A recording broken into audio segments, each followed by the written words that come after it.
Hey guys, my name's Jeremy Mathis. I'm from Cincinnati, Ohio.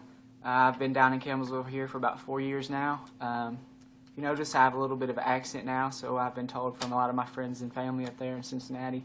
I have my beautiful wife to thank for that. I married a little Southern belle named Whitney, and she's given me this beautiful Kentucky accent that you now hear coming out of my mouth. My story is really not too much different from a lot of other Christian stories, but I'm real eager to share with you what God's done in my life and continues to do in my life. I went forward when I was probably about 4 years old to get saved. I'm 4 or 5, and honestly I don't remember the age. But I grew up in a good Christian home. When I hit junior high, though, my dad, he left for a little while. He left my mom. And we started going to a different church, and I kind of started to rebel after that a little bit. I started, I cussed a lot. I started drinking with my friends.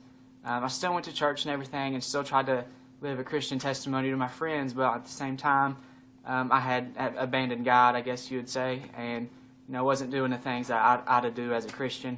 But when I started going to this different church, there was an opportunity to go on a mission trip that I really felt that God had wanted me to go on. I didn't really know why. It was a bigger church. About 80 kids were going on this mission trip, and at the time we couldn't really afford it. And it was about $250, $300, and all the spots had already filled up, so I wasn't really going to be able to go.